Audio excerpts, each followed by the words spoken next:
Surabaya Mengaji. Yuk, dukung dakwah Surabaya Mengaji. Salurkan harta terbaik Anda untuk operasional dakwah.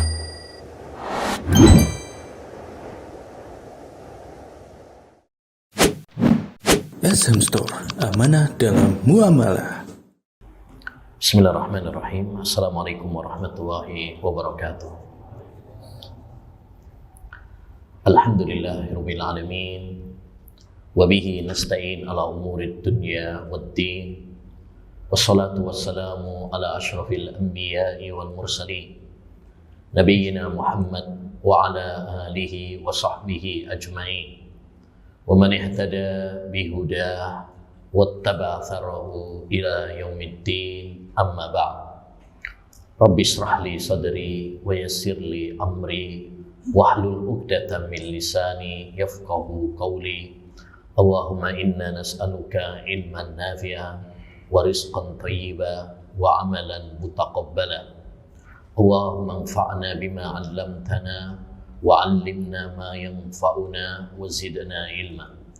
Allahumma inna na'udzu bika min ilmin la yanfa' wa qalbin la yakhsha wa du'ain la yusma' wa nafsin la tashba'. Na'udzu bika min haula'il arba'. Ayyuhal ikhwah wal akhwat, kaum muslimin wal muslimat yang semoga senantiasa dirahmati dan diberkahi oleh Allah Subhanahu wa taala. Alhamdulillah, kita bersyukur kepada Allah Subhanahu wa taala yang memberikan nikmat-nikmat yang begitu banyak kepada kita semuanya, sehingga di siang yang berbarokah ini kita diberi kesempatan oleh Allah Subhanahu wa taala, kekuatan dan kemudahan oleh Allah Subhanahu wa taala berkumpul bersama di salah satu rumah dari rumah-rumah Allah Subhanahu wa taala yang mulia, di salah satu majelis dari majelis-majelis lain, di salah satu taman dari taman-taman surga dunia, yang kita mohon kepada Allah Subhanahu wa taala agar Allah Subhanahu wa taala mencurahkan ilmu yang bermanfaat kepada kita, ilmu yang berbarokah bagi kita, yang bisa membuahkan amal saleh dalam kehidupan kita sebagai bekal untuk menghadap Allah Subhanahu wa taala. Ma'asyiral muslimin wal muslimat rahimani wa rahimakumullah, sebagaimana kita tahu bersama bahwa kita sekarang sudah masuk bulan Sya'ban, yang itu artinya bahwa nggak nyampe sebulan lagi kita akan menyongsong menyambut tamu istimewa, yaitu bulan suci Ramadan. Kita tahu bersama bahwa bulan suci Ramadan adalah bulan yang diistimewakan oleh Allah, bulan yang sangat spesial, bulan yang agung, bulan yang mulia. Di bulan itu Allah Subhanahu wa taala menurunkan Al-Qur'annya. Di bulan Ramadan Allah Subhanahu wa taala membuka pintu-pintu surganya, menutup pintu-pintu nerakanya. Dan di bulan Ramadan Allah Subhanahu wa taala membelenggu para setan yang durjana. Di bulan Ramadan Allah melipat gandakan pahala. Di bulan Ramadan Allah Subhanahu wa taala memberikan anugerah adanya satu malam yang lebih baik dari 1000 bulan, yaitu malam Lailatul Qadar, dan seabrek keutamaan-keutamaan lainnya. Oleh karenanya hendaknya bagi kita semuanya, ma'asyiral muslimin, mempersiapkan diri kita menyambut bulan suci Ramadan dengan sebaik-baiknya. Kita aja kalau mau punya acara, punya acara event misalkan, pasti kita akan berusaha mempersiapkannya, mempersiapkan dengan baik supaya acara berjalan dengan lancar, tidak mengecewakan, Bahkan mungkin biasanya ada rapat-rapat untuk persiapan tersebut. Itu untuk menyambut acara-acara dunia. Lantas bagaimana dengan acara akhirat, ibadah kepada Allah Subhanahu wa taala? Maka hendaknya bagi kita untuk mempersiapkan diri kita. Setidaknya ayyuhal ikhwah, ada 3 hal penting yang perlu kita persiapkan menyambut bulan suci Ramadan. Menyambut bulan suci Ramadan bukan dengan mengumpulkan snack sebanyak-banyaknya, sembako sebanyak-banyaknya, ya. Tapi persiapan yang paling penting setidaknya 3. Pertama adalah doa kepada Allah Subhanahu wa taala. Mari kita banyak-banyak berdoa kepada Allah Subhanahu wa taala supaya kita dipertemukan dengan bulan suci Ramadan.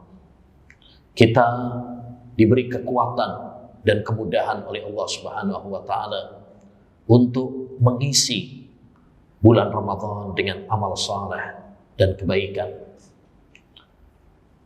Dan berdoa kepada Allah Subhanahu wa taala juga mudah-mudahan Allah Subhanahu wa taala menerima amal ibadah kita semuanya. Ini 3 hal penting yang perlu kita minta sama Allah Subhanahu wa taala. Pertama, minta supaya Allah Subhanahu wa taala mempertemukan kita dengan bulan Ramadan. Sebab tidak semua orang diberi kesempatan oleh Allah Subhanahu wa taala bertemu dengan bulan Ramadan. Betapa banyak saudara-saudara kita, tetangga kita, kerabat kita, sahabat kita yang tahun lalu bersama kita, namun kini mereka sudah tiada. Kita tidak pernah tahu kapan Allah Subhanahu wa taala akan memanggil kita. Kita tidak pernah tahu apakah kita akan bisa bertemu dengan bulan Ramadan atau tidak. Maka minta kepada Allah Subhanahu wa taala.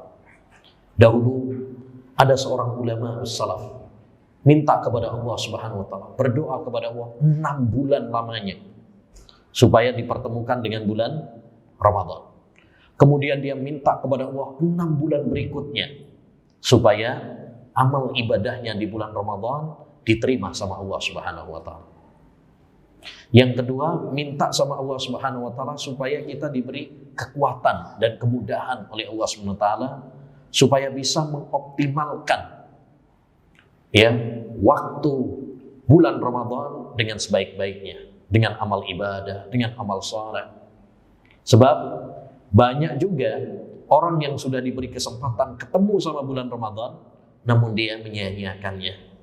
Dia tidak memaksimalkannya dengan sebaik-baiknya. Ya, bagi dia bulan Ramadan tak ubahnya seperti bulan-bulan lainnya. Maka minta kepada Allah SWT supaya kita diberi kekuatan. Jangan hanya mengandalkan kehebatan kita. Jangan hanya mengandalkan kepada kecerdasan kita, kesehatan kita, kekuatan kita. Tapi gantungkan diri kita kepada Allah Subhanahu wa taala. Karena tidak ada daya dan kekuatan kecuali dengan pertolongan Allah SWT. Dialah yang memudahkan segala urusan kita. Dialah yang memperlancar segala langkah kita. Perbanyak doa yang diajarkan oleh Nabi alaihi salatu wassalam. Allahumma a'inni ala dzikrika wa syukrika wa husni ibadatik. Ya Allah, tolonglah aku agar aku bisa senantiasa berzikir kepadamu, mensyukuri nikmat-nikmatmu, dan beribadah yang baik kepadamu. Dan yang ketiga, minta sama Allah apa? Supaya amal ibadah kita diterima sama Allah Subhanahu wa ta'ala. Sebab walaupun mungkin kita sudah berusaha semaksimal mungkin, ingat gak ada jaminan amal kita mesti diterima. Karena tidak semua orang beribadah itu diterima oleh Allah Subhanahu wa taala. Sebab ada syarat-syarat. Walaupun syaratnya nggak banyak, tapi cukup berat. Syaratnya cuma 2 saja. Yang pertama, ikhlas. Yang kedua, ittiba, sesuai dengan tuntunan Rasulullah SAW. Yang paling berat, ikhlas lillahi jalla wa'ala. Sampai-sampai Sufyan Ats-Tsauri pernah mengatakan, ma'alatu syai'an ashadda alayya min niyati. Tidak ada yang lebih berat bagi saya daripada menata niat saya. Setiap kali aku tutup pintu riya, dia muncul dari lubang yang lain. Maka 3 hal ini hendaknya bagi kita untuk selalu memohon kepada Allah Subhanahu wa taala. Yang kedua, bekal yang kedua menyongsong bulan suci Ramadan adalah bekal ilmu yang bermanfaat. Kita persiapkan dengan mempelajari hal-hal yang berkaitan dengan bulan Ramadan. Ya, apa saja keutamaan-keutamaan bulan suci Ramadan, apa saja amalan-amalan yang dianjurkan di bulan Ramadan, apa saja amalan-amalan yang dilarang, yang harus kita waspadai, yang harus kita tinggalkan di bulan Ramadan. Ini perlu kita pelajari. Supaya apa? Satu, supaya kita semangat dan termotivasi untuk berlomba-lomba di dalam kebajikan. Karena kalau kita nggak tahu tentang keutamaan-keutamaan bulan Ramadan, bagaimana mungkin kita akan semangat berlomba-lomba dalam kebaikan? Tak kenal maka tak sayang. Kalau kita nggak kenal tentang keutamaan bulan Ramadan, bagaimana kita akan semangat beribadah di bulan Ramadan? Maka kenali lebih dekat tentang keutamaan dan keistimewaan bulan Ramadan. Faedah yang kedua, kita mempelajari hal-hal yang berkaitan dengan bulan Ramadan adalah supaya kita beribadah kepada Allah atas dasar ilmu, sesuai dengan cahaya, tuntunan, bimbingan Al-Quran dan Sunnah Nabi Sallallahu Alaihi Wasallam. Karena ibadah itu harus pakai ilmu, harus berdasarkan dalil, bukan modal perasaan, bukan apa kata banyak orang. Makanya kita perlu membekali diri kita dengan ilmu supaya nanti puasanya dan ibadah-ibadah yang lainnya itu betul-betul atas dasar ilmu. Kata Imam Al-Bukhari rahimahullah, bab al-ilmu qabla al-qawli wal amal. Ilmu itu sebelum berucap dan sebelum berbuat. Maka kita sebelum masuk bulan Ramadan pelajari dulu supaya nanti ibadah puasa kita sesuai dengan tuntunan Rasulullah SAW. Kan tadi di antara doanya, Allahumma inni as'aluka ilman nafi'a wa rizqan thayyiban wa amalan mutaqabbala. Ya Allah, aku memohon kepadamu ilmu yang bermanfaat, rezeki yang halal, dan amal yang diterima. Amal yang diterima itu yang ikhlas dan sesuai dengan bimbingan Rasulullah SAW. Jangan sampai kita sudah bertahun-tahun lamanya puasa, tapi tetap saja masih terjerumus di dalam kesalahan, kebid'ahan. Dari dulu sampai sekarang, puasa Ramadan bertahun-tahun masih aja nawaitu shauma ghadin. Nggak ada perkembangan. Dari dulu sampai sekarang masih ada meyakini bahwa akhir sahur itu adalah imsak, bukan adzan subuh. Berarti nggak ada perkembangan. Makanya kita perlu belajar supaya kita bisa beribadah kepada Allah Subhanahu Wa Taala atas dasar ilmu, tidak terjerumus di dalam kesalahan, kebid'ahan. Karena orang kalau beribadah tanpa ilmu, maka dia akan lebih banyak salahnya daripada benarnya. Antum kalau misalkan garap ujian soal, kemudian pakai ilmu, antum ngerti jawabannya, insya Allah lebih banyak benarnya. Tapi kalau cuma modal perasaan, apa mana yang dilutre di sini, yakin lebih banyak salahnya daripada benarnya. Makanya kata Umar bin Abdul Aziz, Khalifah, kata beliau, man abadallaha bila ilmin kana yufsidu aksara mimma yuslih. Siapa yang beribadah kepada Allah di atas kejahilan, bukan dengan ilmu, maka dia merusak lebih banyak daripada memperbaiki. Yang ketiga, ma'asyiral muslimin, yang perlu kita persiapkan menyongsong bulan suci Ramadan adalah latihan, pemanasan. Kita biasakan sejak sekarang dengan ibadah kepada Allah Subhanahu Wa Taala. Orang mau ikut perlombaan itu latihan kadang berbulan-bulan, bahkan kadang bertahun-tahun Kita kalau mau nggak usah perlombaan deh, mau olahraga aja, perlu pemanasan dulu. Perlu pemanasan dulu. Begitu juga dengan bulan Ramadan. Bulan Ramadan ini bulan perlombaan. Perlombaan dalam ibadah kepada Allah Subhanahu wa taala. Fastabiqul khairat. Berlomba-lombalah kalian di dalam kebaikan. Maka perlu ada pemanasan. Perlu ada pelatihan terlebih dahulu. Makanya Rasulullah Shallallahu Alaihi Wasallam beliau paling banyak puasa sunnah itu di bulan Sya'ban. Kata Aisyah radhiyallahu anha, "Ma ra'aitu Rasulullah sallallahu alaihi wasallam istakmala siyama syahrin qattu illa fi Ramadan wa ma ra'aituhu aksara siyaman minhu fi Sya'ban." Aku tidak melihat Rasulullah SAW puasa sebulan penuh kecuali di bulan Ramadan. Dan aku tidak pernah melihat Rasulullah SAW paling banyak puasa sunnah ketimbang di bulan Sya'ban. Artinya beliau paling banyak puasa sunnah itu di bulan Sya'ban. Sebagai apa? Tadi latihan, pemanasan, supaya nanti nggak kaget. Ya, antum nggak biasa puasa. Puasanya cuma Ramadan toh, udah lama tahun yang lalu.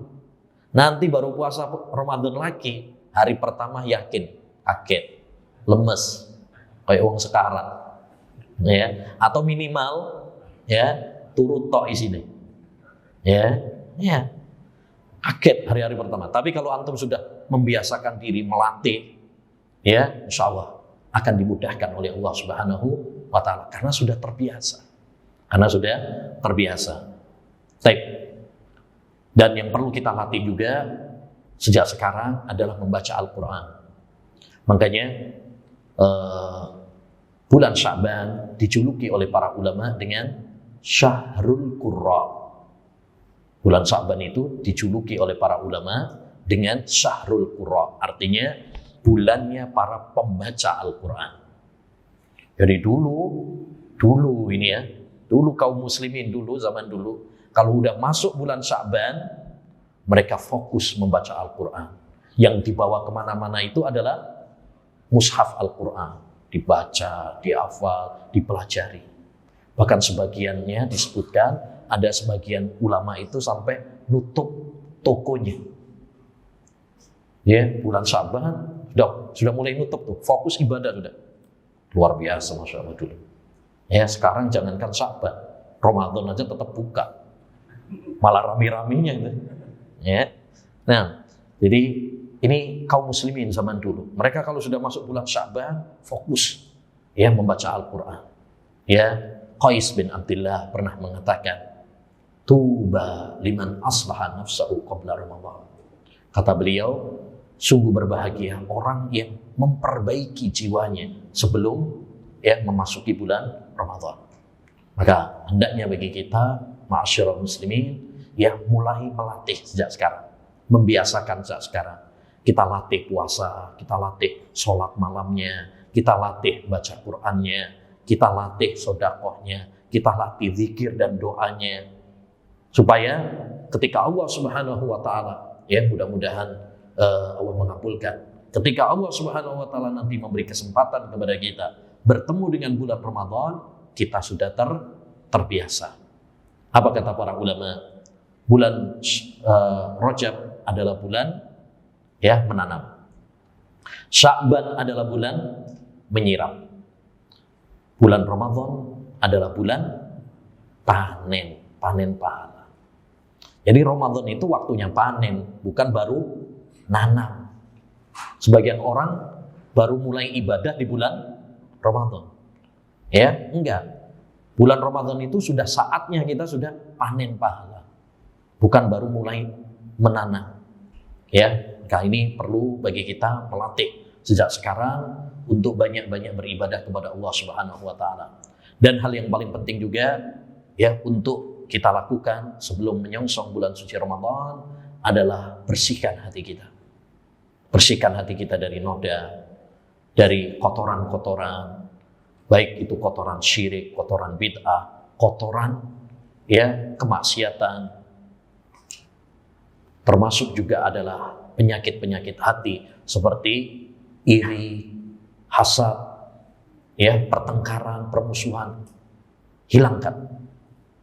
Nabi SAW mengatakan, "Yanzilu Rabbuna tabaraka wa ta'ala lailatan nisfi min Sya'ban fayaghfiru li jami'i khalqihi illa li musyrikin aw musyahid.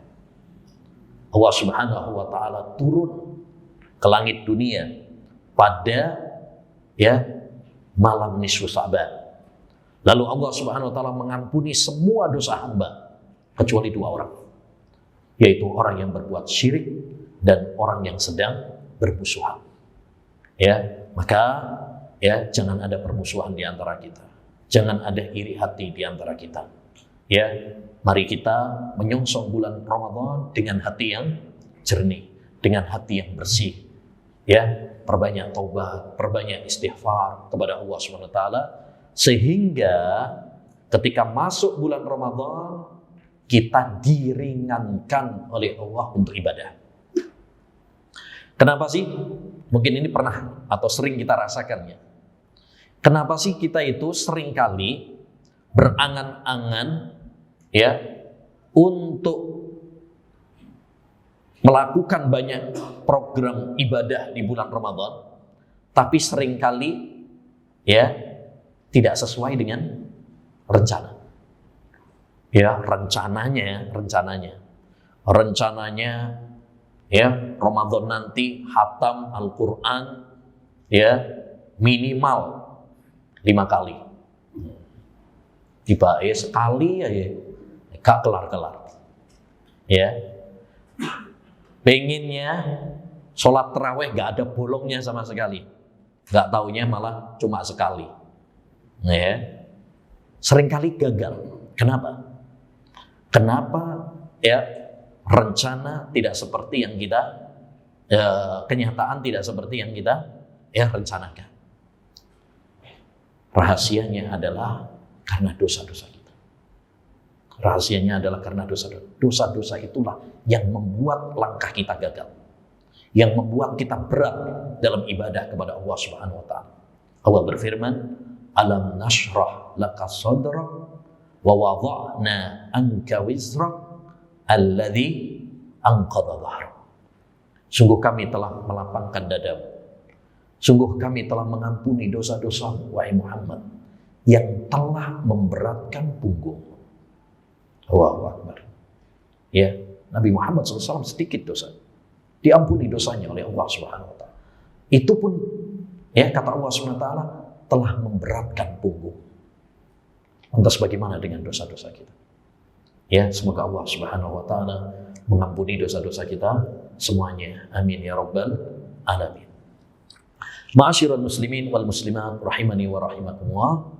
Pada kesempatan yang berbarokah ini sebagai tadi bentuk bekal persiapan menyambut bulan suci Ramadan, insyaallah taala kita akan mengkaji buku yang ada di hadapan kita, yaitu Ahaditsus Shiyam, hadis-hadis seputar puasa, seputar Ramadan. Buku ini ditulis oleh Syekh Abdullah bin Saleh Al-Fauzan hafizahullah taala wa ra'ah, dan sudah kami terjemahkan. Insyaallah taala kita akan membaca hadis-hadis ini yang dipilih oleh beliau. Kemudian nanti kita akan menjelaskan maknanya atau faedah yang terkandung di dalamnya. Mudah-mudahan bisa menjadi ilmu yang bermanfaat serta bekal bagi kita menyongsong bulan suci Ramadan. Baik, hadis yang pertama, kewajiban puasa Ramadan. Bismillahirrahmanirrahim. An Ibni Umar radhiyallahu anhuma anna Nabiyya sallallahu alaihi wasallam qala, dari sahabat Abdullah bin Umar, anaknya Umar bin Khattab, semoga Allah meridhai keduanya, bahwasanya Rasulullah sallallahu alaihi wasallam bersabda, "Buniyal Islamu ala khamsin." Islam itu dibangun di atas 5 perkara. Syahadati an la ilaha illallah wa anna Muhammadar Rasulullah. Bersahadat bahwasanya tidak ada sesembahan yang berhak diibadahi kecuali hanya Allah saja, dan bahwasanya Muhammad adalah utusan Allah Subhanahu wa taala. Wa iqamis shalah, dan menegakkan salat. Wa ita'iz zakat, dan menunaikan zakat. Wa hajjil bait, dan haji ke Baitullah Ka'bah. Wa shaumi Ramadan, dan puasa di bulan Ramadan. Ini yang menjadi syahid, yang menjadi pembahasan di mana Nabi SAW menyebut bahwa salah satu pilar agama Islam, fondasi agama Islam adalah puasa Ramadan. Jadi hadis ini menunjukkan kepada kita ya tentang wajibnya puasa Ramadan. Ini intinya. Hadis ini menunjukkan kepada kita tentang kewajiban puasa Ramadan. Dan puasa Ramadan, ma'asyiral muslimin, hukumnya adalah wajib. Fardhu ain bagi setiap muslim dan muslimah yang berakal, yang balik dan tidak ada udzur. Tidak ada udzur. Ya. Wajib bagi mereka untuk puasa Ramadan. Dalilnya apa? Firman Allah Subhanahu wa taala dalam Al-Qur'an surat Al-Baqarah ayat 185 di mana Allah Subhanahu wa taala mengatakan, "Ya ayyuhalladzina amanu kutiba alaikumusiyam kama kutiba alal ladzina min qablikum la'allakum tattaqun." Wahai orang-orang yang beriman, diwajibkan kepada kalian. Tegas Allah mengatakan, diwajibkan kepada kalian puasa. Ya. Sebagaimana diwajibkan kepada umat-umat sebelum kalian. Artinya puasa itu bukan cuma kalian tok loh wahai umat Islam. Sebelum kalian, orang-orang Yahudi, orang-orang Nasrani juga sudah saya wajibkan puasa. Ini supaya meringankan, supaya kita nggak merasa berat. Ya, karena kita itu biasanya kalau dikasih tugas, kalau cuma kita saja yang dikasih tugas terasa berat. Ya, enteng. Sampean bepergian satu bis. Ya, satu bis. Kalau sampean tok yang kecopetan, habot. Ya. Tapi kalau satu bis kecopetan semuanya, lucu malah. Ya. Malah ketawa mungkin ya.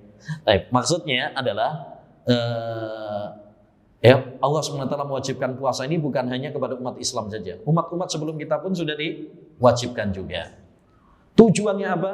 Kata Allah, la'allakum tattaqun, agar kalian bertakwa.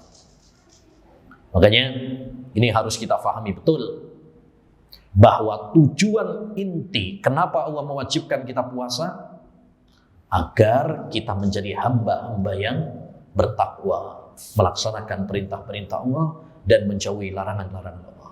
Puasa bukan cuma sekedar kita nggak makan, nggak minum. Puasa bukan cuma sekedar kita itu haus atau lapar. Tetapi puasa yang sesungguhnya adalah kita menahan seluruh anggota tubuh kita dari hal-hal yang diharamkan oleh Allah SWT. Menahan mata kita dari melihat yang haram. Menahan telinga kita dari mendengar yang haram. Ya, menahan lisan kita dari ucapan-ucapan yang haram. Menahan hati kita dari noda-noda perbuatan-perbuatan yang haram dan lain sebagainya. Ya. Baik, jadi itu dalil dari Al-Qur'an tentang wajibnya puasa Ramadan. Dalil dari hadis banyak. Salah satunya hadis ini, di mana Nabi SAW menyebutkan bahwa puasa Ramadan termasuk rukun Islam. Ya, rukun Islam. Dan para ulama pun sudah ijma. Apa ijma itu? Sepakat. Para ulama sepakat bahwa yang namanya puasa Ramadan itu hukumnya adalah wajib. Tidak ada perselisihan satupun di kalangan para ulama bahwa puasa Ramadan hukumnya wajib. Oleh karenanya, siapa yang mengingkari wajibnya puasa Ramadan, maka orang tersebut kafir, murtad dari agama Islam. Kalau ada yang mengatakan puasa Ramadan gak wajib, ya, maka orang ini apa? Kafir, walaupun dia puasa. Karena dia telah mendustakan, menentang Allah Subhanahu wa taala, melawan Al-Qur'an dan hadis. Allah bilang wajib, dia bilang apa? Enggak wajib. Seakan-akan protes, ngelawan sama Allah. Yang benar enggak wajib ya Allah. Keliru sampean. Ya, yang benar itu apa? Enggak wajib. Ya. Nah, ini berarti melawan Allah Subhanahu wa taala. Makanya puasa Ramadan tidak ada kesepakatan, tidak ada perselisihan dengan para ulama bahwa hukumnya adalah wajib. Ya. Tapi kalau misalkan dia nggak puasa, dia meyakini puasa Ramadan itu wajib, tapi nggak puasa, kafir apa tidak? Tidak kafir. Bedakan ya. Kalau mengingkari kewajiban puasa Ramadan, kafir. Tapi kalau dia meyakini puasa Ramadan itu wajib, cuma nggak poso, ya nggak puasa, nggak kuat kalau lihat es teh, nggak kuat kalau lihat ayam goreng misalnya, ya. Tapi dia ngerti puasa Ramadan itu apa? Wajib. Maka orang seperti ini pelaku dosa besar, ya, lemah imannya, tapi tidak sampai kepada derajat kafir. Jadi kita harus membedakan antara orang yang mengingkari kewajiban puasa sama orang yang melanggar kewajiban. Dia meyakini wajibnya puasa tapi dia melanggar. Ya. Nah, jadi puasa Ramadan hukumnya adalah wajib, diwajibkan oleh Allah SWT pada tahun 2 Hijriah, sehingga Rasulullah SAW pun puasa selama 9 kali dalam hidupnya, ya, karena Rasulullah wafat pada tahun 11 Hijriah, ya, pada tahun 11 Hijriah. Baik. Lanjut, kita hadis yang kedua, hakikat puasa. An Abi Hurairah radhiyallahu anhu qala, dari sahabat Abu Hurairah, beliau mengatakan, qala Rasulullah sallallahu alaihi wasallam, Rasulullah SAW bersabda, kullu amal ibni Adam yudha'afu, setiap amalan anak Adam akan dilipat gandakan pahalanya. Al hasanatu asru amsalihha ila sab'i mi'ati dhi'fin, satu kebaikan akan dilipat gandakan 10 kebaikan, 10 kali lipat. Ila sab'i mi'ati dhi'fin, hingga 700 kali lipat. Qala Allahu azza wa jalla, Allah berfirman, ini namanya hadis qudsi. Kalau Nabi menyandarkan kepada Allah Subhanahu wa taala, maka itu namanya hadis qudsi. Kata Allah Subhanahu wa taala, illa shaum, kecuali puasa, fa innahu li wa ana ajzi bihi, puasa itu adalah untukku, maka sayalah yang akan membalasnya.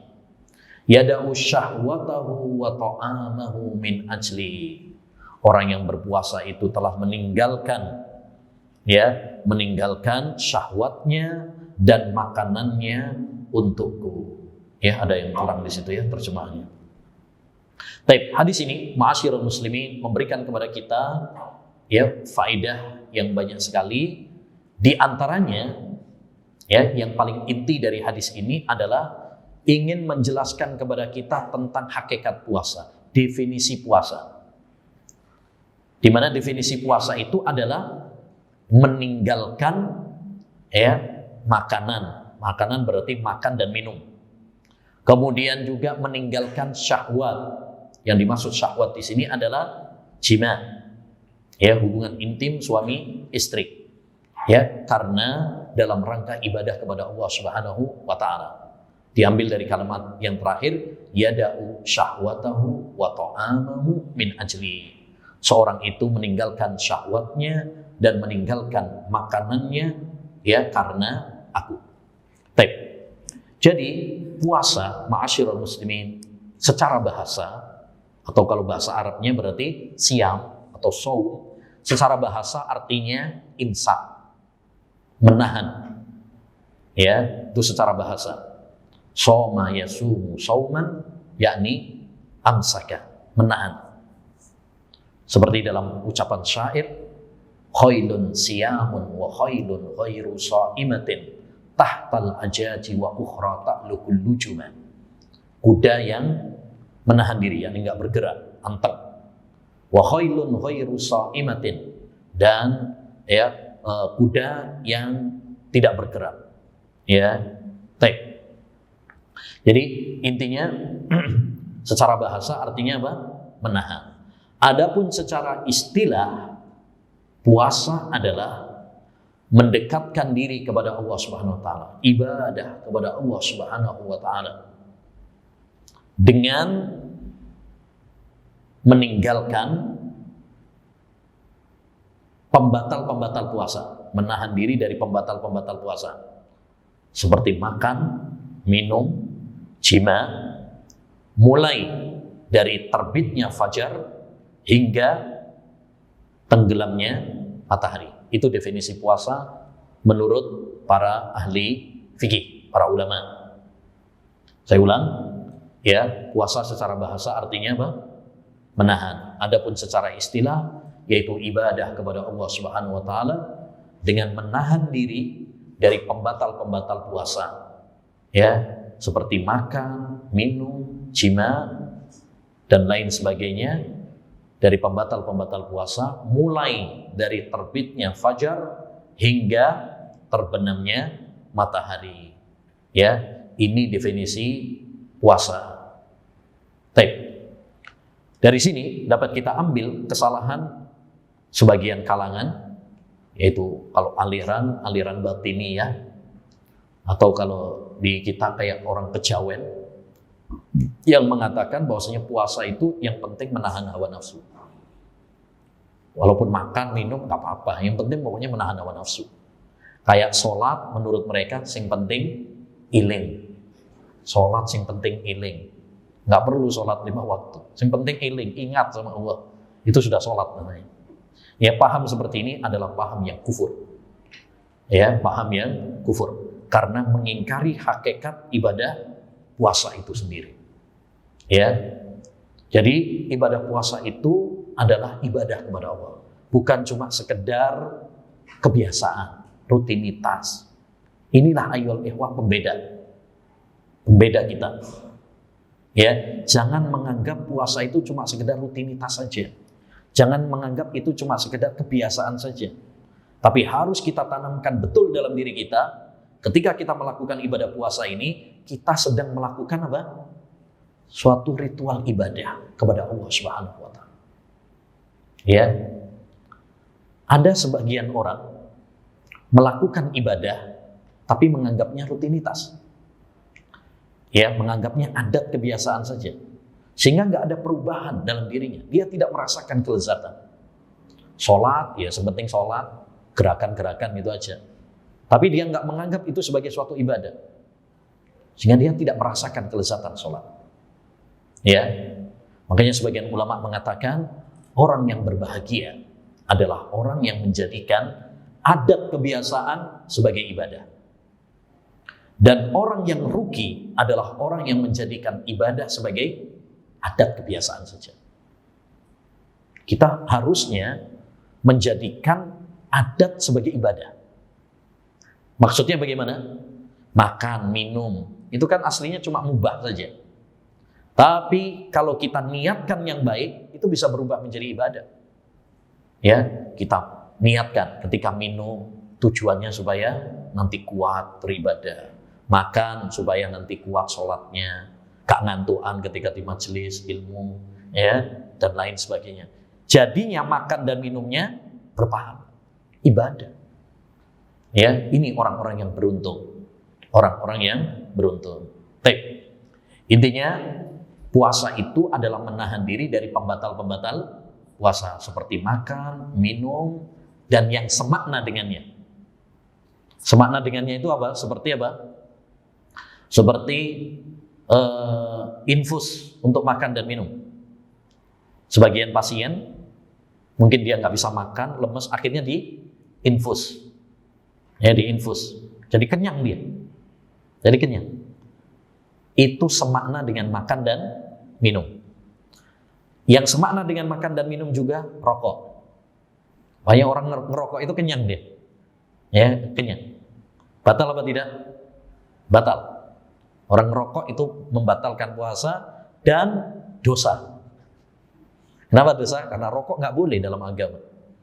Ya, berdasarkan dalil-dalil Quran dan hadis, la dharara wa la dirar, tidak boleh membahayakan diri sendiri dan membahayakan orang lain.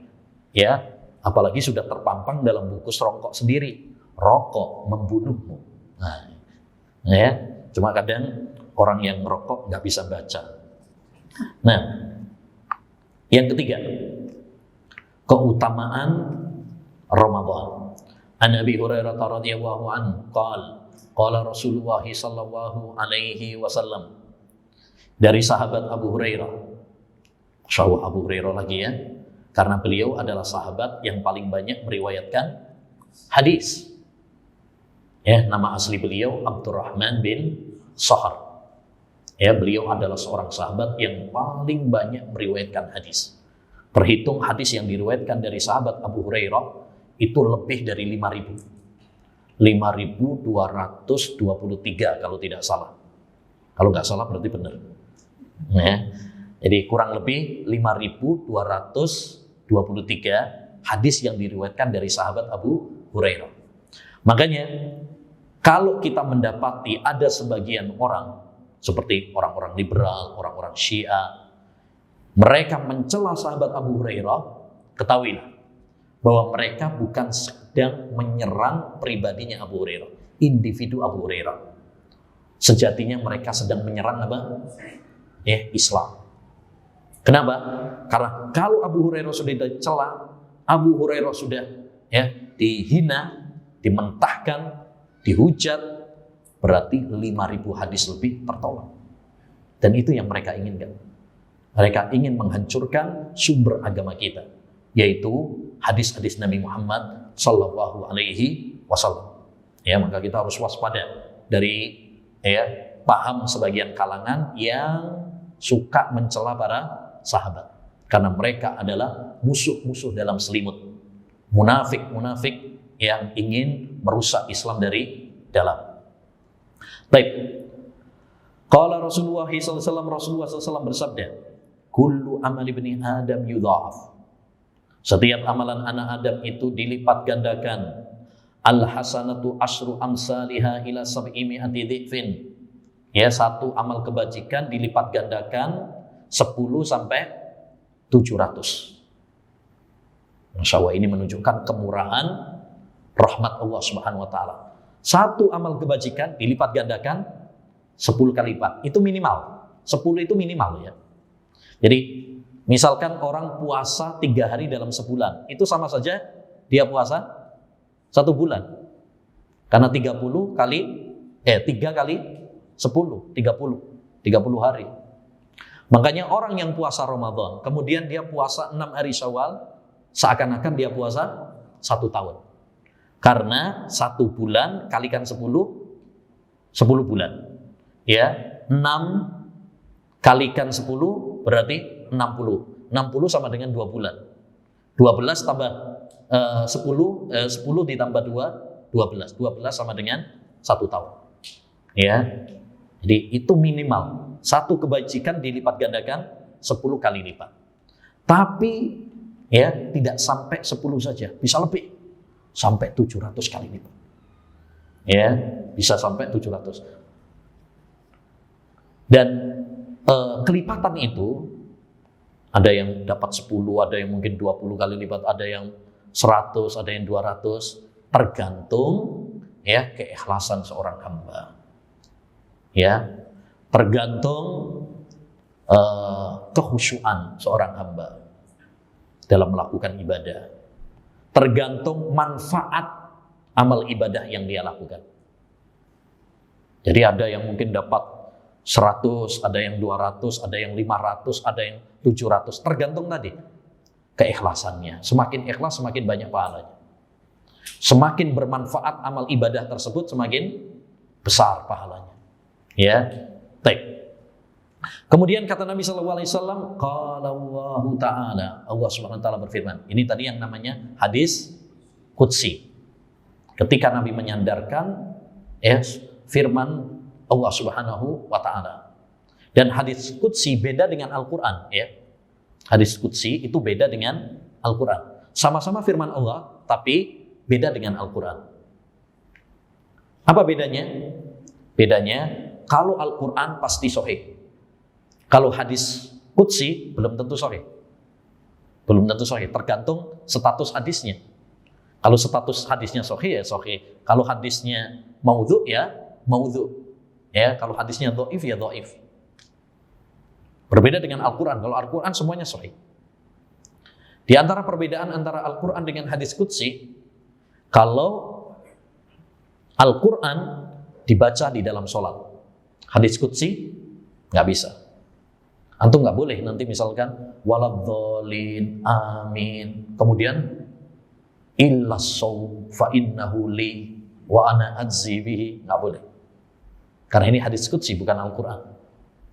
Di antara perbedaannya juga, di antara perbedaan antara hadis qudsi dengan Al-Quran adalah kalau Al-Quran setiap satu hurufnya mendapatkan 10 kali lipat pahala.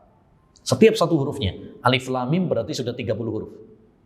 Ya, pahalanya.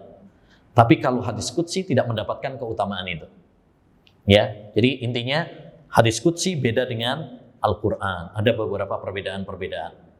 Allah Subhanahu wa taala berfirman illa shaum, kecuali puasa. Fa innahu li wa ana ajzi bihi. Puasa itu adalah untukku, sayalah yang akan membalasnya. Maksudnya bagaimana? Maksudnya adalah kalau amal-amal yang lain itu dilipat gandakan 10 sampai 700. Tapi kalau puasa nggak ada kelipatannya, tanpa batas. Ya, tanpa batas. Artinya bisa lebih dari 700. Ya, bisa lebih dari 700. Ya. Kata para ulama, diantaranya adalah Imam Ibnu Rajab Al-Hambali dalam kitabnya Lataiful Ma'arif menyebutkan kenapa puasa itu pahalanya tidak terbatas, karena puasa mengandung 5 macam kesabaran. 3 macam kesabaran. Yang pertama, sabar dalam melaksanakan perintah-perintah Allah. 2, sabar dalam meninggalkan larangan-larangan Allah Subhanahu wa taala. Dan yang ketiga, sabar dalam menghadapi ujian dan cobaan dari Allah SWT. Orang yang berpuasa itu melakukan 3 jenis sabar ini. Dia melaksanakan perintah-perintah Allah. Makanya dia puasa, itu karena perintah Allah. Dia meninggalkan larangan Allah, makanya nggak makan, nggak minum, nggak jima, itu karena dilarang.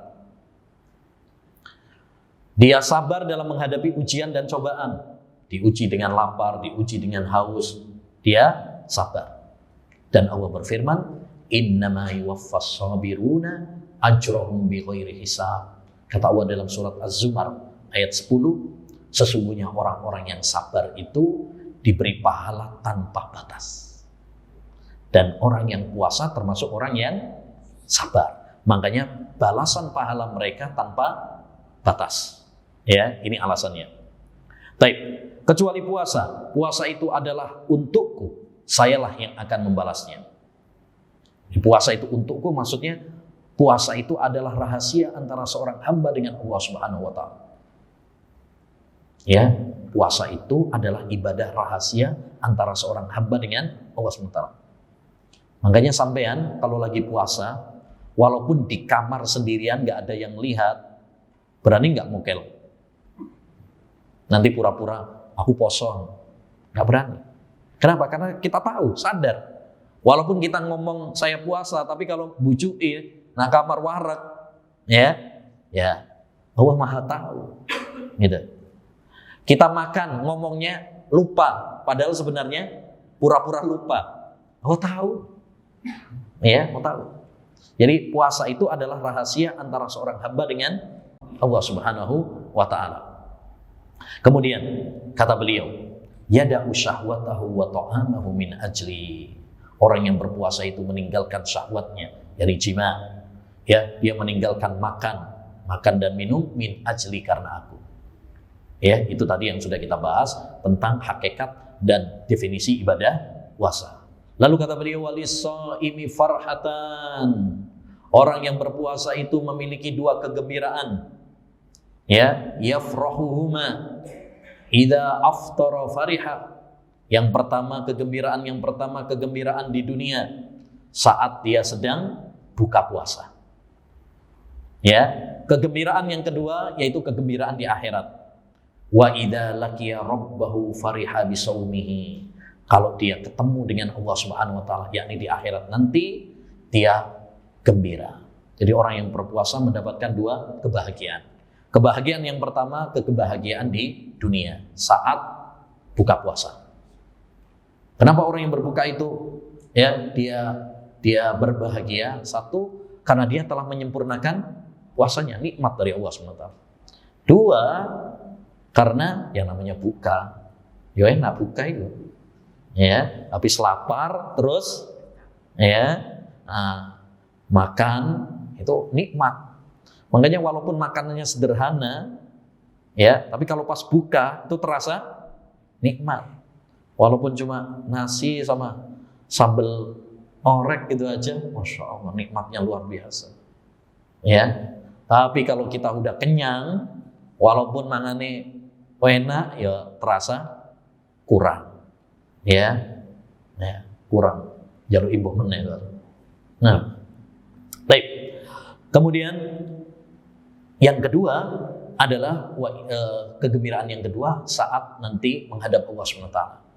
Ketika dia mendapatkan balasan dari Allah, pahala dari Allah, ya surga dari Allah. Wala hulufu famis shaimi atyabu indahu min rihil misk.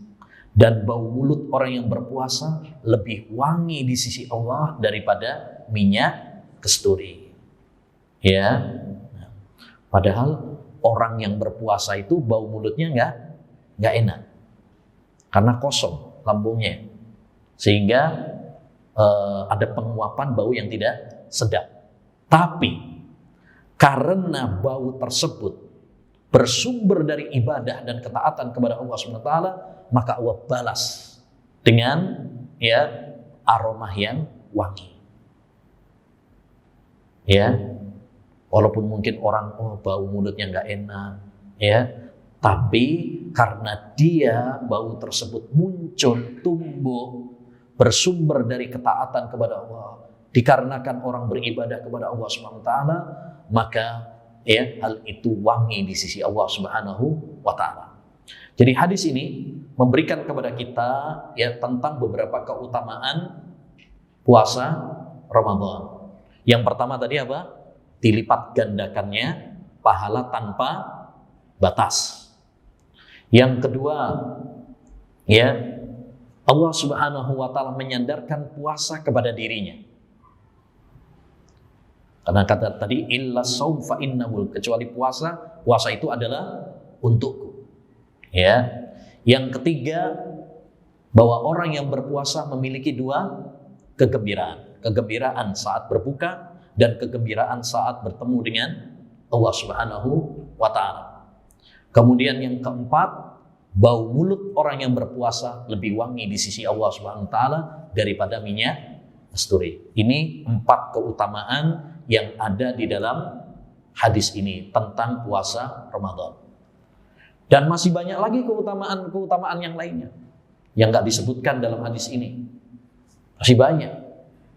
Ya, di antaranya misalkan orang yang berpuasa akan diampuni dosa-dosanya oleh Allah. Man shoma ramadhana imanan wahtisaban ghufira lahu ma taqaddama min dzambi. Barang siapa yang puasa Ramadan atas dasar iman dan mengharapkan pahala dari Allah Subhanahu wa taala, akan diampuni dosa-dosanya.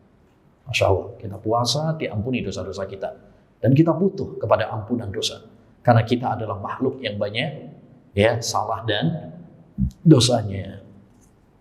Taib, yang keempat, an Abi Hurairah radhiyallahu an anna Rasulullah sallallahu alaihi wasallam qala, dari sahabat Abu Hurairah. Jangan kaget kalau dalam masalah puasa banyak hadis dari sahabat Abu Hurairah, karena memang beliau banyak meriwayatkan hadis. Ya, nomor 1 top skor ini. Ya, dalam masalah riwayat hadis, sahabat yang paling banyak meriwayatkan hadis adalah Abu Hurairah. Jadi kalau ditanya siapa sahabat yang paling banyak meriwayatkan hadis, nomor 1 adalah Abu Hurairah radhiyallahu anhu. Makanya dia nggak disukai oleh kayak orang-orang Syiah, orang-orang liberal. Nggak suka. Abu Royah punya buku Abu Hurairah. Dalam buku tersebut, ya, menuduh Abu Hurairah sebagai pendusta, pembohong. Ya, naudzubillah min dzalik. Ya, orang-orang seperti ini zindiq.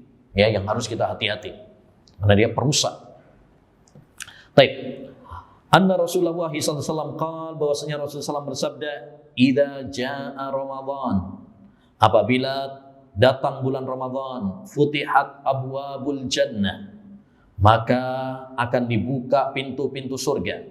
Wa ghulliqat abwabun nar, ditutup pintu-pintu neraka. Wa suffidatis syayatin, dan dibelenggu para setan. Ya, hadis ini juga menunjukkan kepada kita tentang keutamaan bulan Ramadan. Ya, keutamaan bulan Ramadan.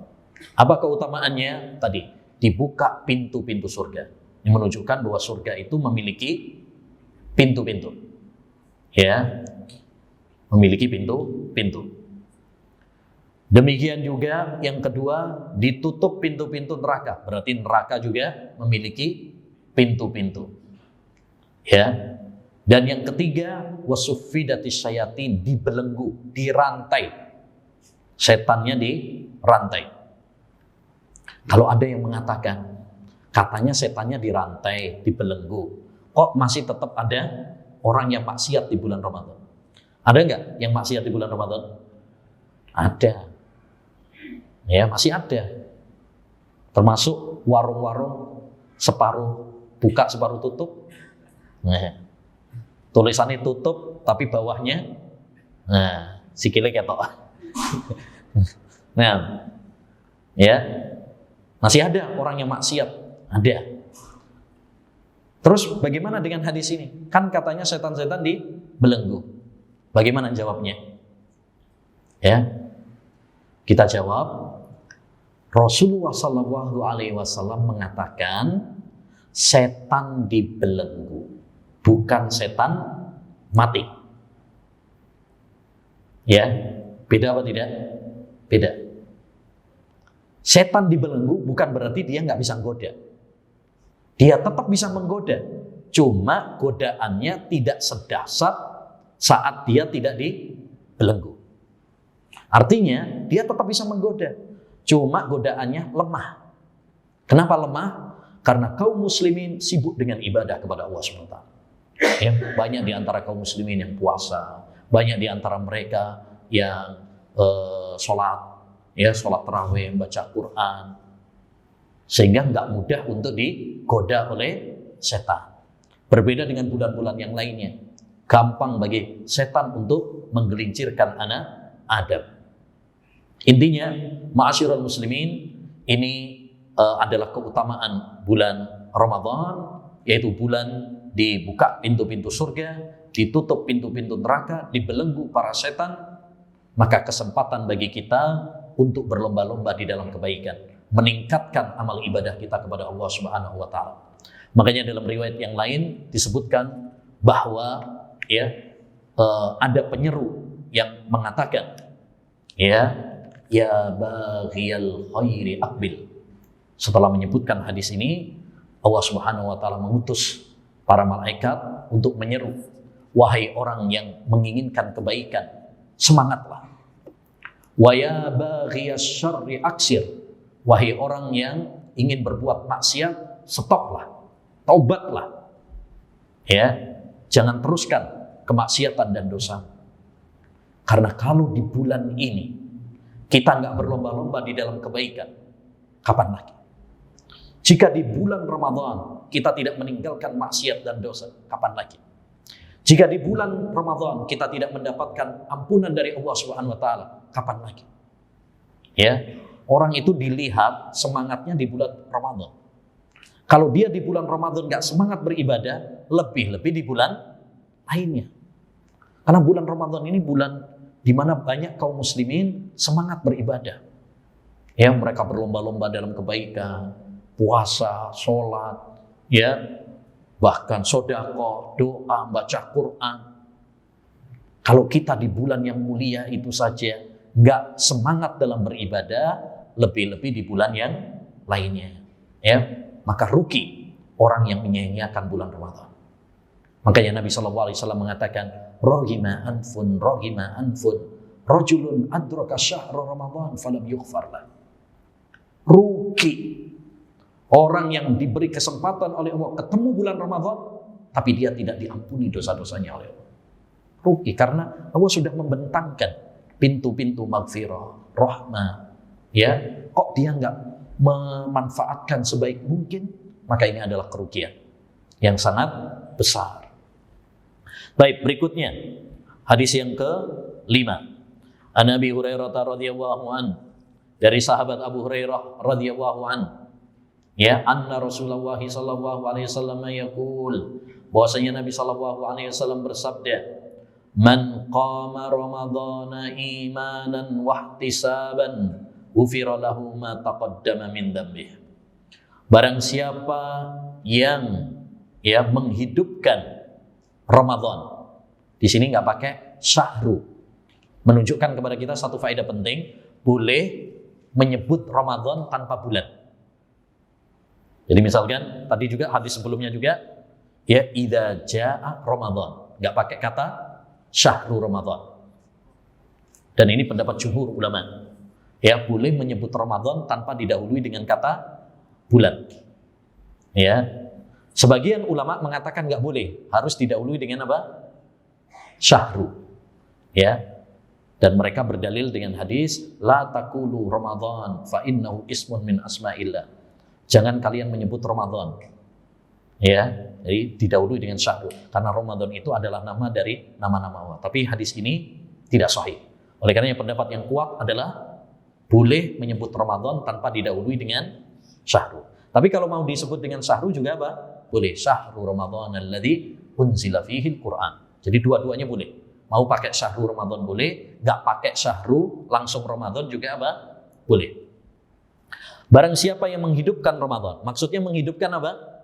Menghidupkan dengan ibadah, mengisinya dengan ibadah, mengisinya dengan puasa, mengisinya dengan salat, mengisinya dengan membaca Al-Quran, mengisinya dengan sedekah, mengisinya dengan zikir, doa dan lain sebagainya. Imanan wahtisaban, atas dasar iman, yakni beriman dengan janji Allah Subhanahu wa taala, pahala dari Allah Subhanahu wa taala. Wahtisaban, dan mengharap, yakni mengharapkan pahala dari Allah, ikhlas karena Allah Subhanahu wa taala, bukan karena riya, supaya dipanggil sebagai orang yang ahli ibadah dan sebagainya. Apa balasannya? Ghufira lahu ma taqaddama min dzambihi, maka akan diampuni dosa-dosanya yang telah lalu. Ini menunjukkan kepada kita ma'asyiral muslimin keutamaan menghidupkan bulan Ramadan dengan ibadah. Terutama yaitu sholat tarawih. Karena biasanya kata qoma itu digunakan untuk sholat malam. Makanya para ulama berdalil dengan hadis ini, biasanya untuk anjuran apa? Sholat malam, sholat tarawih di bulan Ramadan. Dan bahwasanya sholat tarawih di bulan Ramadan termasuk sebab diampuninya dosa-dosa. Kalau pengen dosa-dosa kita diampuni, maka sholatlah malam di bulan Ramadan, atau yang disebut dengan sholat tarawih. Maka hendaknya bagi kita untuk semangat, hadirkan keutamaan-keutamaan seperti ini ketika kita mau sholat tarawih, supaya kita semangat. Ya Allah, ini penghapus dosa saya. Saya ini banyak dosanya. Saya butuh kepada ampunanmu ya Allah. Sehingga ini menjadi motivasi bagi kita. Lebih-lebih kalau kita bisa sholat tarawihnya sampai selesai bersama imam. Ada hadis dari Nabi SAW, man qama ma'al imami hatta yansharif kutiba lahu qiyamul lailah. Siapa yang sholat tarawih bersama imam sampai selesai syaratnya. Jadi sampai selesai sholat tarawihnya, maka dia akan dihitung mendapatkan pahala seperti sholat semalam penuh. Seperti dia sholat malam penuh. Sholat malam penuh itu maksudnya adalah malam itu dimulai dari maghrib sampai subuh. Jadi seakan-akan sampean sholat malam mulai maghrib sampai subuh pahalanya. Luar biasa. Tapi syaratnya tadi, sholat bersama imam sampai selesai. Maka termasuk kesalahan yang perlu kita ingatkan adalah sebagian orang kadang sholat 8 rakaat, nanti witirnya di rumah. Kalau boleh saja sih boleh saja. Tapi dia tidak mendapatkan keutamaan hadis tadi. Sehingga itu termasuk kekeliruan yang perlu diingatkan. Sayang. Ya, mendingan dia sholat sampai selesai bersama imam supaya mendapatkan keutamaan hadis ini. Dan termasuk kesalahan juga biasanya ada orang sholat sendiri aja, nanti aja lah, nanti di rumah, dia nggak bersama imam sampai selesai. Ya, nah pernah dikatakan kepada Imam Ahmad, ya mana yang lebih utama? Saya sholat setelah isya langsung bersama imam, atau saya sholat sendiri, ya tapi di sepertiga malam terakhir? Apa kata beliau? Sunnatul muslimina ahabbu ilayya. Sunnah kebiasaan kaum muslimin lebih saya cintai. Jadi kebiasaan kaum muslimin sholat tarawihnya apa? Setelah isya langsung. Itu lebih utama, ya lebih utama. Jadi intinya ini anjuran bagi kita untuk menghidupkan bulan Ramadan, malam siangnya dengan puasa, malamnya dengan sholat malam, dengan baca Quran. Itu masuk dalam qoma. Tapi lafaz yang paling inti dari makna qoma adalah sholat. Tapi sebenarnya umum, ya dengan ibadah apapun juga masuk. Tapi yang paling ditekankan adalah yang sering digunakan oleh para ulama adalah sholat. Ya, makanya hadis ini sering digunakan oleh para ulama tentang anjuran sholat tarawih ya di bulan Ramadan, ya di bulan Ramadan. Dan cari untuk sholat tarawih itu yang khusyuk, yang tumaknina, ojo sing patas, kebut-kebutan, kayak sing nak belitar apa meneng, ya. Berapa itu? 23 rakaat cuman 7 menit. Sholat apa? Ya. Saya pernah lihat videonya. Ki sholat apa? Itu sholatnya nggak sah. Itu sholatnya tidak sah. Karena nggak tumaknina. Rasulullah SAW dulu pernah melihat ada orang sholat nggak tumaknina. Apa kata Nabi? Irji fasolli fa innaka lam tusolli. Kembali, ulangi sholatmu. Karena kamu belum sholat. Belum sholat sebenarnya. Batal, nggak sah. Ya. Nah, jadi cari yang tumaknina. Sekarang enggak ya, kadang-kadang carinya yang patah. Al-amin sampai jam piro? Jam 8. Wah, enak anak gue langgarku. 7:30 wis mari. Nah, jadi goleke sing cepet. Baik. Yang keenam. An Abi Umamah anna Nabiy sallallahu alaihi wasallam, dari sahabat Abu Umamah bahwasanya Nabi sallallahu alaihi wasallam bersabda, Iqra'ul Qur'an fa innahu ya'ti yaumal qiyamah syafi'an li ashabihi. Bacalah Al-Qur'an karena Al-Qur'an itu besok pada hari kiamat ya akan datang memberi syafaat bagi pembacanya. Masya Allah. Ini anjuran bagi kita untuk membaca Al-Qur'an. Dan janji dari Allah Subhanahu wa taala ya tentang pahala membaca Al-Qur'an, yaitu apa? Al-Qur'an kelak akan memberi syafaat. Jadi yang memberi syafaat itu bukan hanya Nabi Muhammad saja. Nabi Muhammad jelas dia bisa memberi syafaat dengan izin dari Allah Subhanahu wa taala. Tapi bukan hanya Nabi Muhammad saja syafaat itu. Bisa dari para malaikat, bisa dari anak-anak yang saleh, bisa dari orang yang syahid, bisa juga dari amal perbuatan hamba. Seperti puasa, itu juga bisa memberi syafaat. Baca Al-Quran, itu bisa memberi syafaat. Ya, salah satunya adalah Al-Quran. Al-Quran nanti bisa memberi syafaat. Ya, maka ini anjuran bagi kita untuk semangat membaca Al-Quran di bulan Ramadan. Ya, tentu hadis ini bukan khusus bulan Ramadan saja ya. Iqra'ul Quran, nggak ada kalimat Ramadannya. Tapi ya, kalau di bulan-bulan biasanya saja dianjurkan membaca Al-Quran, lebih-lebih bulan Ramadan. Di mana bulan Ramadan adalah bulan diturunkannya Al-Quran. Syahrul Ramadan alladzi unzila fihil Quran. Bulan Ramadan adalah bulan diturunkannya Al-Quran. Makanya ulama-ulama dulu, ikhwan, ya, Masya Allah. Kita kalau membaca, ini penting loh ya. Salah satu penyemangat kita supaya semangat berlomba-lomba dalam kebaikan itu baca kisah para ulama. Bagaimana semangatnya mereka dalam beribadah. Itu penting. Ya, di antara yang paling banyak membawakan kisah-kisah tersebut adalah buku Imam Ibnu Rajab, Lataiful Ma'arif. Itu buku yang sangat bagus. Banyak berisi kisah-kisah para ulama, bagaimana semangat mereka dalam ibadah. Disebutkan dalam buku tersebut bagaimana semangatnya para ulama-ulama kita membaca Al-Quran di bulan Ramadan. Ada yang 1 minggu hatam, ada yang 5 hari hatam, ada yang 3 hari hatam sekali, ada yang 2 hari hatam sekali, ada yang 1 hari hatam sekali, ada yang menakjubkan lagi 1 hari hatam 2 kali. Ya, 1 hari bisa hatam 2 kali. 30 juz ya, bukan juz 30. Ya, 30 juz. Hatam 2 kali berarti ya 2 kali hatam. 30 juz. Pertanyaannya, temenan tau Ustaz?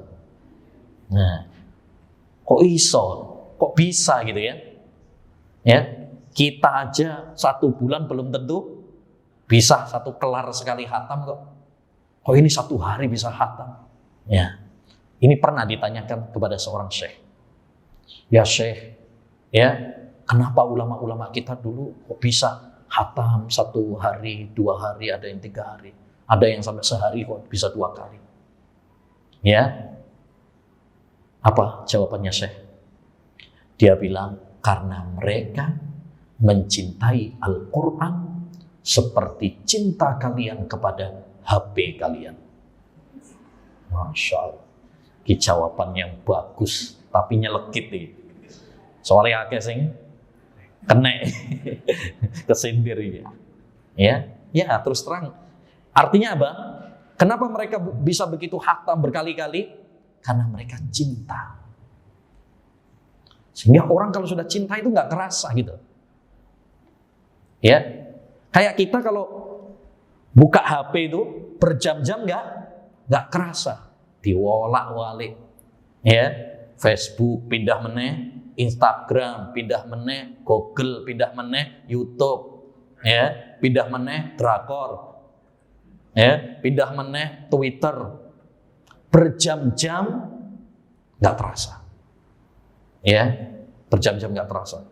Sebelum tidur mukodimai HP, bangun tidur sing digoleki HP, ya, nyupir sambil buka HP, ke toilet loh sambil bawa HP, ya. Bahkan yang paling parah lagi, kadang wayai khutbah Jumat, ya tetap buka HP. Ya, habis sholat bukannya zikir tapi buka HP. Pas wayai kajian ya buka dolenan HP. Tapi insya Allah nggak ada ini ya sekarang. Ya, mudah-mudahan. Intinya ma'asyiral muslimin rahimani wa rahimakumullah, ini motivasi bagi kita semuanya ya untuk membaca apa? Al-Qur'an. Ya. Selanjutnya hadis yang ke-7. Nabi Musa al-Asy'ari, dari sahabat Abu Musa al-Asy'ari, qala Rasulullah SAW bersabda, wal Qur'anu hujjatun laka au alaika. Quran itu bisa menjadi pembelamu atau bisa menjadi petaka bagimu. Ya. Menjadi pembela maksudnya apa? Kalau kita membacanya, mengamalkannya, menghayatinya, menjadikannya sebagai petunjuk dalam hidup kita, ini nanti akan menjadi pembela kita, syafaat bagi kita. Dan menjadi petaka kalau kita nggak mengamalkannya. Ya, kita baca Al-Quran tapi nggak mengamalkan isi kandungan Al-Quran, atau cuma menjadikan Al-Quran cuma sekedar sebagai pajangan. Ya, anak ruang tamu ono mushaf Al-Quran tapi gak tahu dipocok sampai debuan. Yang lebih parah lagi, Al-Quran mek dijadikno ya apa? Jimat. Ya. Kadang digantung ayat kursi. Kenapa? Ben tuyul gak masuk. Ya, bukan seperti itu Al-Quran diturunkan. Al-Quran diturunkan supaya kita apa? Membacanya, mentadaburinya, mempelajarinya, mengamalkannya. Kitabun anzalnahu ilaika mubarak liyadabbaru ayatihi wa liyatadzakkara ulul albab. Inilah Al-Quran yang kami turunkan kepadamu wahai Muhammad, supaya mereka apa? Mentadaburinya, merenunginya. Dan agar orang-orang yang cerdas mengambil pelajaran darinya. Jadi tujuan Allah menurunkan Al-Quran bukan untuk pajangan, bukan untuk jimat, tapi untuk kita pelajari dan kita amalkan.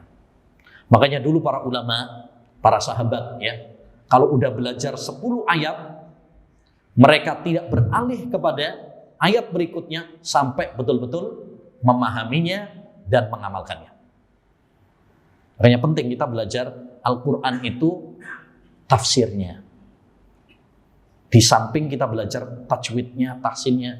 Sekarang banyak, alhamdulillah, halakoh-halakoh tajwid ya, tahsin. Ya, terutama di emak-emak, ibu-ibu, ya, banyak halakoh-halakoh tahsin. Bagus. Tapi ada yang lebih bagus daripada itu. Yaitu kita mempelajari apa? Tafsirnya. Ya, kita mempelajari artinya. Itu yang paling penting.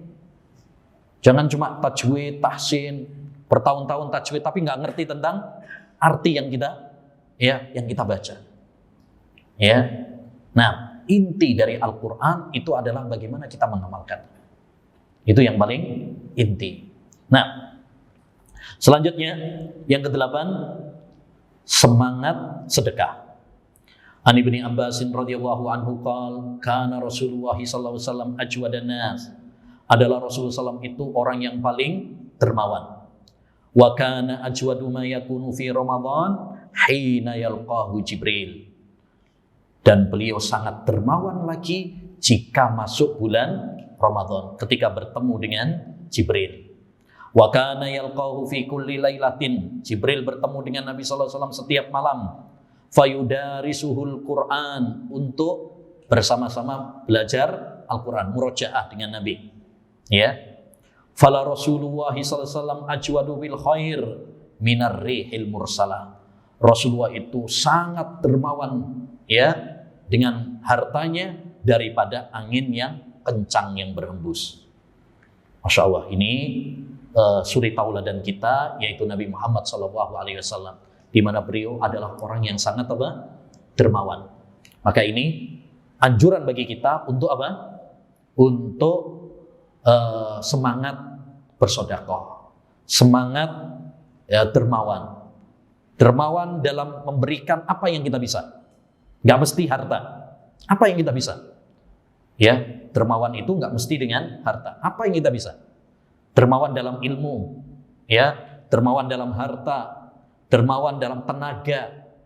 Karena setiap kebaikan itu pada hakikatnya adalah sedekah. Kullu ma'rufin sedekah. Setiap amal kebaikan itu pada hakikatnya adalah sedekah. Jadi sedekah itu punya dua arti.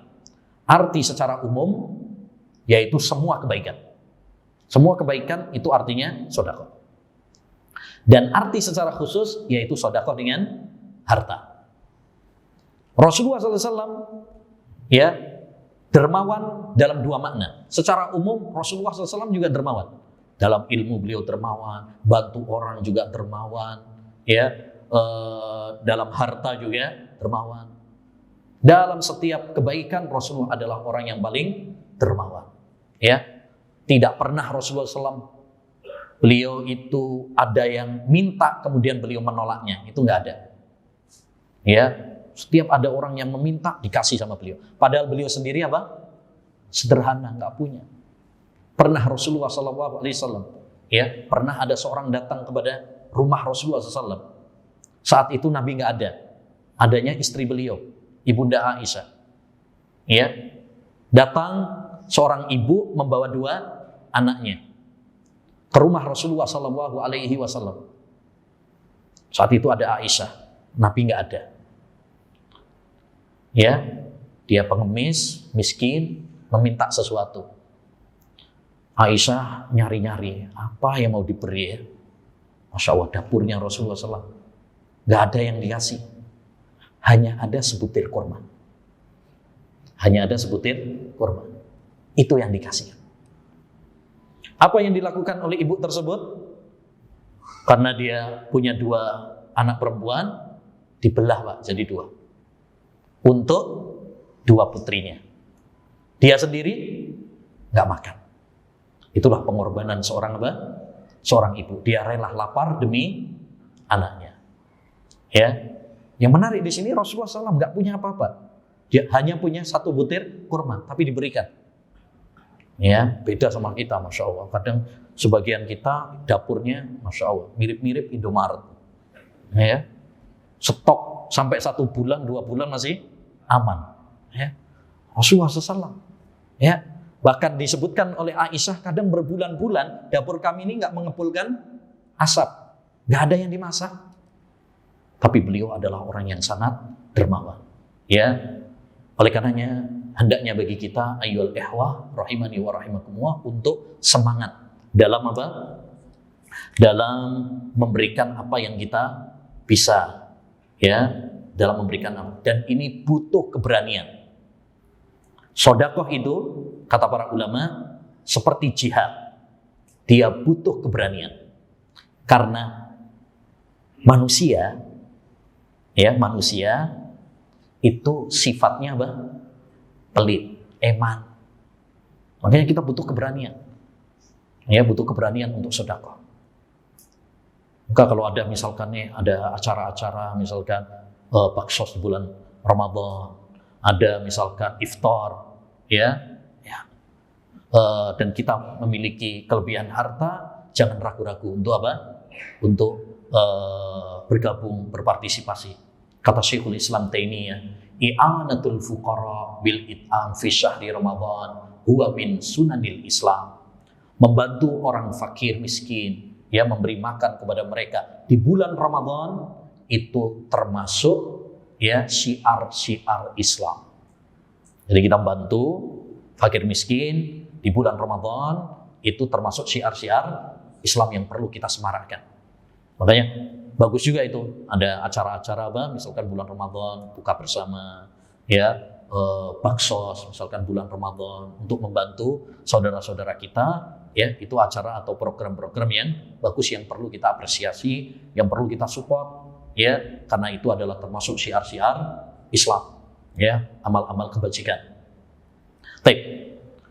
Selanjutnya, ma'asyiral muslimin rahimani wa rahimakumullah, yang ke-9. An Abi Hurairah radhiyallahu anhu qala, dari sahabat Abu Hurairah, beliau mengatakan qala Rasulullah sallallahu alaihi wasallam, Rasulullah sallallahu alaihi wasallam bersabda, man nasiya wa huwa shaim, barang siapa yang lupa, ya, kalau dirinya sedang puasa, fa akala aw syariba, akhirnya dia makan dan minum, fal yutimma saumahu, maka hendaknya dia menyempurnakan, melanjutkan puasanya. Kenapa?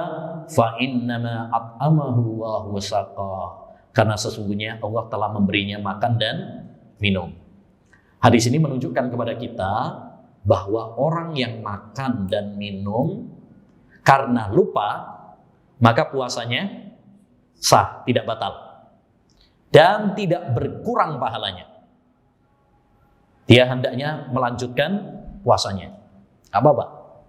Selama dia betul-betul lupa, bukan pura-pura lupa. Ya, kalau pura-pura lupa, lo tahu. Ya, makanya tadi sudah kita sampaikan, puasa itu adalah rahasia antara seorang hamba dengan Allah SWT. Sampean ngomongnya lupa, tapi kalau ternyata pura-pura lupa, Allah tahu. Kalau pura-pura lupa, batal apa tidak? Batal. Tapi kalau betul-betul lupa, maka tidak batal. Ya, maka tidak batal. Sebagaimana firman Allah Subhanahu wa taala, ya, Rabbana la tu'akhidna in nasina au akhtana. Ya Allah, jangan kamu siksa kami jika kami salah, tidak sengaja, atau kami lupa. Ya. Dalam sebuah hadis riwayat Muslim, dalam hadis qudsi, Allah SWT mengatakan, qad fa'altu, aku telah melakukannya. Maksudnya Allah sudah mengampuni hambanya kalau melakukan suatu kesalahan, tidak sengaja atau karena lupa, diampuni sama Allah SWT. Termasuk, yaitu kalau dia sedang berpuasa. Ada orang misalkan pas siang bulan Ramadan, mungkin awal-awal, ya kan, belum terbiasa, ya, jam 9 atau jam 7 biasa nih sarapan, akhirnya Masya Allah, ya, makan, minum, wis entek 3 piring baru nyadar, iya ya wae poso ya, wis wareg. Baik, batal apa tidak? Enggak batal. Lanjutkan bahasanya. Berkurang pahalanya apa tidak? Tidak. Lanjutkan puasanya. Kenapa? Itu rezeki dari Allah. Fa innama at'amahu wa wasaqa. Allah telah memberinya makan dan minum. Itu rezeki. Kenapa? Karena yang namanya orang lupa itu nggak ada kesengajaan. Itu rezeki dari Allah SWT. Allah yang ngasih dia. Ya, karena orang yang lupa melakukan sesuatu di luar dari keinginannya. Tapi kalau kita lihat ada orang yang makan, minum, kita ingatkan apa tidak? Atau kita biarkan aja? Ya ojo ganggu rek oleh rezeki itu. Ya. Lagi dapat rezeki jangan diganggu. Diingatkan apa tidak? Diingatkan. Man ra'a minkum mungkaran falyughayyir. Siapa yang melihat kemungkaran, ya rubahlah. Tapi ya urusan dia kalau memang betul-betul lupa dimaafkan sama Allah Subhanahu wa taala. Pernah ada cerita lucu, ya, ada seorang datang kepada rawi hadis Abu Hurairah. Tapi ini bukan dalam puasa Ramadan ya, puasa sunnah. Jadi ini hadis ini berlaku untuk puasa Ramadan, puasa wajib atau juga puasa sunnah. Karena kaidahnya, ini kaidah penting, hukum asalnya tidak ada perbedaan antara wajib dengan sunnah kecuali jika ada dalil yang membedakan. Jadi kalau ada hadis seperti ini berlaku untuk puasa wajib dan juga puasa sunnah. Suatu saat ada orang datang kepada Abu Hurairah, wahai Abu Hurairah, aku tadi ya dolan ke teman, dikasih makan, padahal aku puasa, ya lupa saya, ya tak makan, batal nggak puasanya? Kata Abu Hurairah, ya nggak batal, itu rezeki dari Allah SWT buat sampean, lanjutkan puasanya. Terus Abu Hurairah, saya dolan lagi ke rumah teman yang lain, lali meneh, lupa lagi. Nah, apa kata Abu Hurairah? Udah, itu rezeki dari Allah, lanjutkan puasanya. Terus Abu Hurairah, saya lupa lagi, ya, mau shopping telu sampai lupa, ya. Akhirnya kata Abu Hurairah, dasar biasa nggak biasa puasa, nggak biasa puasa ini. Baik, selanjutnya hadis yang ke-10.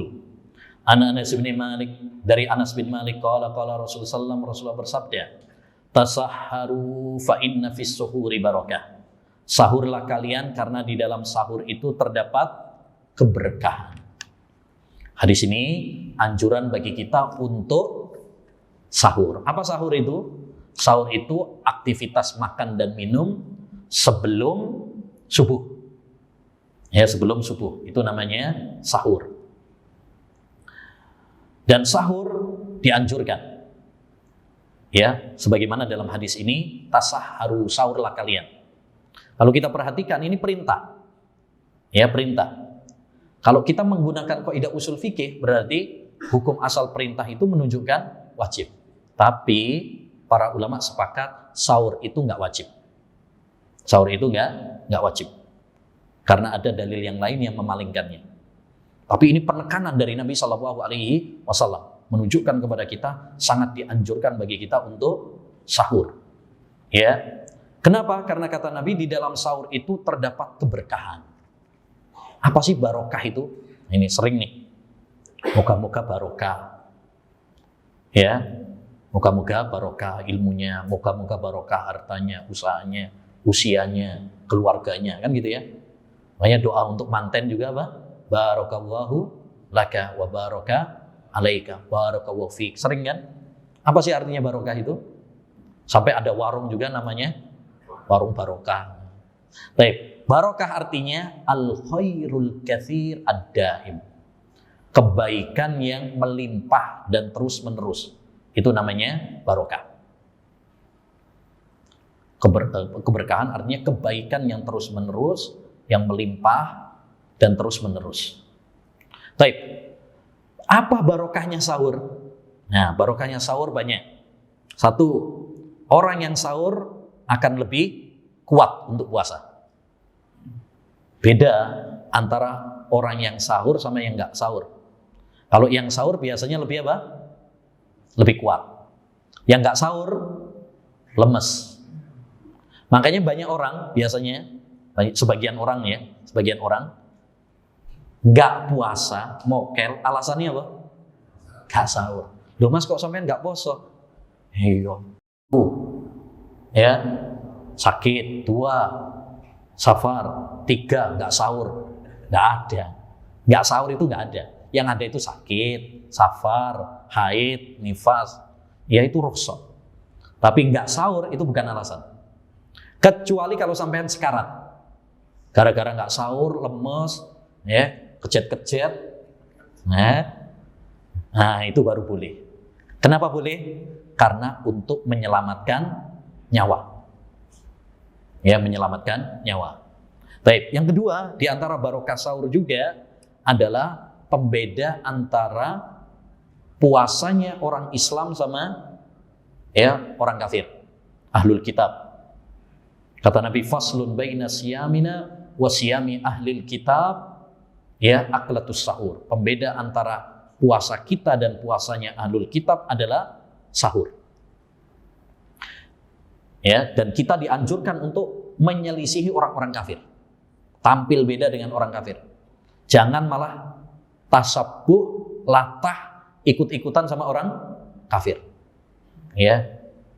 Kita harus bangga dengan agama kita. Memegang prinsip-prinsip agama kita. Jangan malah ikut-ikutan kebiasaan atau ciri khasnya orang-orang kafir. Yang ketiga di antara barokahnya sahur adalah kita bisa bangun malam. Ya, Pak, bangun malamnya ya abot loh. Ya, hari-hari karena habis sahur. Habis sahur.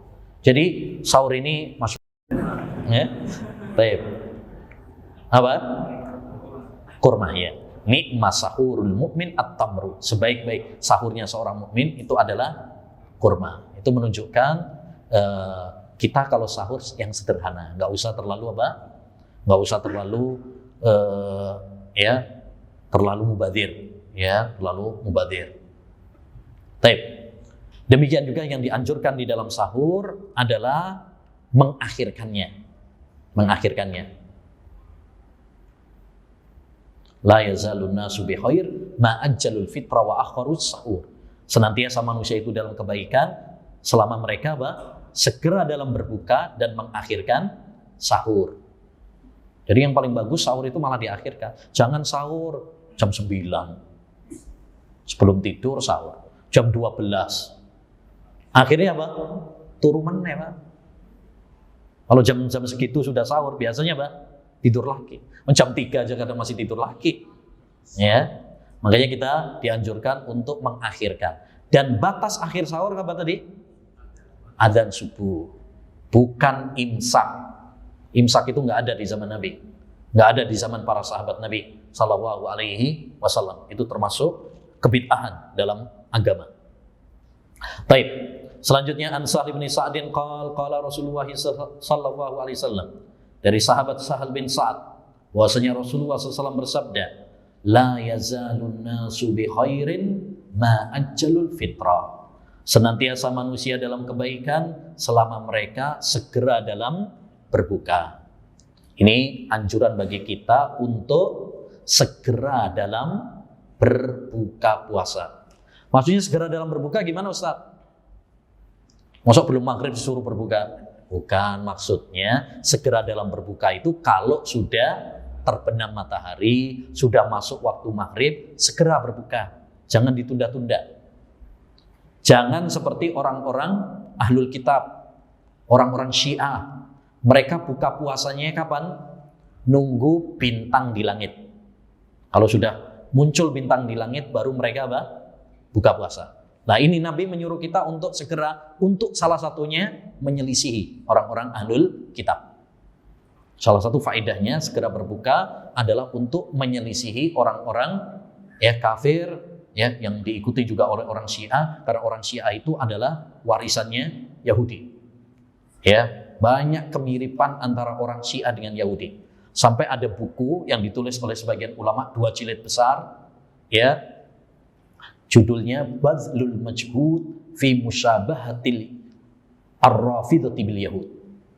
Mengerahkan segala upaya untuk menetapkan kemiripan-kemiripan antara Syiah dengan Yahudi. Salah satunya ini. Salah satunya kalau mereka buka itu nunggu apa? Bintang di langit. Ya, baik. Jadi dianjurkan bagi kita untuk segera dalam berbuka, untuk mengikuti Nabi dan tampil beda dengan orang kafir, dan juga lebih enak. Kan kalau segera dalam berbuka lebih enak. Makanya ini sebenarnya ya nggak usah disuruh sama Nabi aja kayaknya, kayaknya memang pengennya gitu kan. Kadang jam 5 wis dinteni jamnya. Kok gak muter-muter iki jamnya. Ya.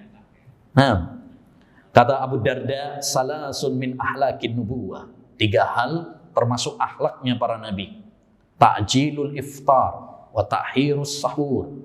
Segera dalam berbuka, mengakhirkan sahur, dan meletakkan tangan kanan di atas tangan kiri dalam sholat. Baik, berikutnya hadis yang ke-12. An Abi Hurairah radhiyallahu anhu qala. Baik, sebagai faedah juga untuk dalam masalah buka puasa, ya, di antaranya yang dianjurkan ketika kita berbuka itu adalah dengan rutop. Ya, rutop itu kurma basah. Kalau nggak ada, kurma kering. Kalau nggak ada, air putih. Air putih bukan kolak loh ya. Ya, tapi apa? Air putih, air mineral. Air mineral. Karena itu lebih sederhana, praktis, ya. Nah, ini menunjukkan kepada kita bahwa petunjuk Rasulullah berbuka puasa itu apa? Sederhana, hemat.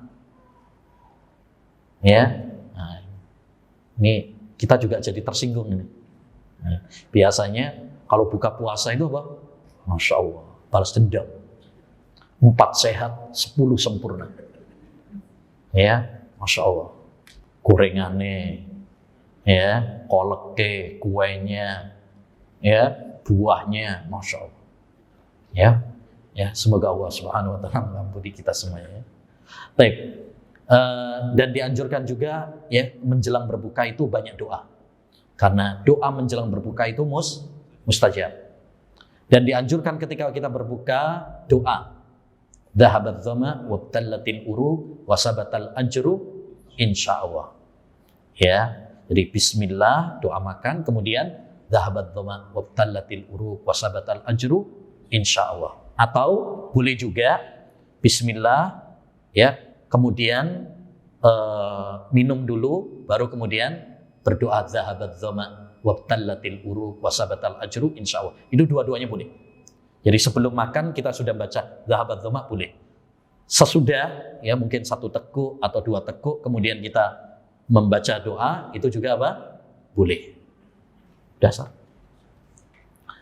Baik. Demikian yang bisa kita bahas, insyaallah taala kita break terlebih dahulu untuk sholat asar, nanti kita lanjutkan berikutnya. Wassallallahu wasallam ala nabiyina Muhammad wa ala alihi wa sahbihi ajma'in. Assalamualaikum warahmatullahi wabarakatuh.